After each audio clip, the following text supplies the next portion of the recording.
ನಮಸ್ಕಾರ ಸ್ನೇಹಿತರೆ, ನನ್ನ ಚಾನಲ್ಗೆ ನಿಮ್ಮೆಲ್ಲರಿಗೂ ಸ್ವಾಗತ.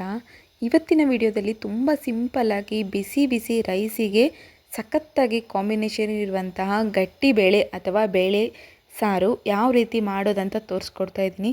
ತುಂಬ ಸಿಂಪಲ್ಲಾಗಿ ಜಾಸ್ತಿ ಸಮಯ ತೊಗೊಳೋದಿಲ್ಲ, ಕೇವಲ 10 ನಿಮಿಷದಲ್ಲಿ ಈ ರೆಸಿಪಿ ರೆಡಿ ಆಗುತ್ತೆ.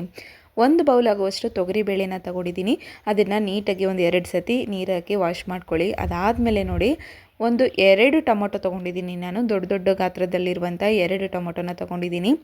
ಇಲ್ಲಿ ನಾನು ಎಕ್ಸ್ಟ್ರಾ ಯಾವುದೇ ರೀತಿಯಾದಂಥ ಹುಣಸೆ ಹಣ್ಣು ಯಾವ ರಸನೂ ಬಳಸ್ತಾ ಇಲ್ಲ. ಹಾಗಾಗಿ ಟೊಮೊಟೊ ಕ್ವಾಂಟಿಟಿ ಏನಿದೆ ಸ್ವಲ್ಪ ಜಾಸ್ತಿ ತೊಗೊಂಡಿದ್ದೀನಿ. 2 ಟೊಮೊಟೊ ತೊಗೊಂಡ್ರೆ ಸಾಕಾಗುತ್ತೆ. ನೆಕ್ಸ್ಟ್ ಬಂದುಬಿಟ್ಟು 2 ಮೆಣಸಿನ್ಕಾಯಿನ ತೊಗೊಂಡಿದ್ದೀನಿ. ಹಾಗೆ 1 ಸ್ಪೂನ್ ಆಗುವಷ್ಟು ಎಣ್ಣೆನ ಮೇಲ್ಗಡೆಯಿಂದ ಹಾಕಿಬಿಟ್ಟು 1 ಗ್ಲಾಸ್ ಆಗುವಷ್ಟು ನೀರನ್ನು ಹಾಕಿ 3 ವಿಸಿಲ್ನ ಹೊಡೆಸ್ಕೋಬೇಕಾಗುತ್ತೆ. ಇಲ್ಲಿ ನೋಡಿ 3 ವಿಸಿಲ್ ಆಗಿದೆ. ಎಷ್ಟು ಮೆತ್ತಗಾಗಿದೆ ನೋಡಿ.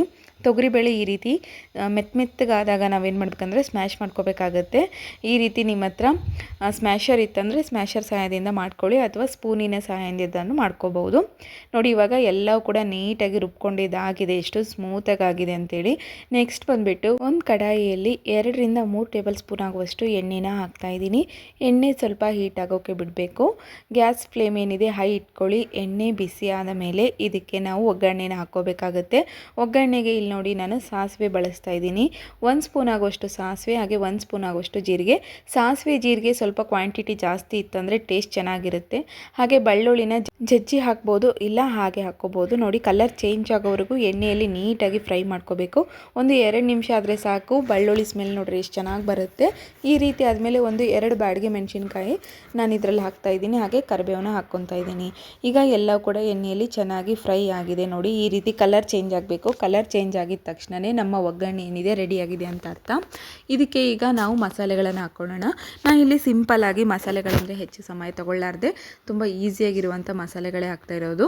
ಇಲ್ಲಿ ಅರಿಶಿನ ಪುಡಿ ಹಾಕಿದ್ದೀನಿ, ಹಾಗೆ ಅಚ್ಚ ಖಾರದ ಪುಡಿನ ಹಾಕಿದ್ದೀನಿ. 2 ಟೇಬಲ್ ಸ್ಪೂನ್ ಆಗುವಷ್ಟು ಅಚ್ಚ ಖಾರದ ಪುಡಿ. ಖಾರ ಸ್ವಲ್ಪ ಹೆಚ್ಚು ಕಮ್ಮಿ ಹಾಕ್ಕೋಬಹುದು. ಹಾಗೆ ಇದಕ್ಕೆ ರುಚಿಗೆ ತಕ್ಕಷ್ಟು ಉಪ್ಪನ್ನು ಆ್ಯಡ್ ಮಾಡ್ಕೊಂಡಿದ್ದೀನಿ. ನಾನು ಇಲ್ಲಿ ಹಳ್ಳು ಉಪ್ಪನ್ನು ಹಾಕಿದ್ದೀನಿ.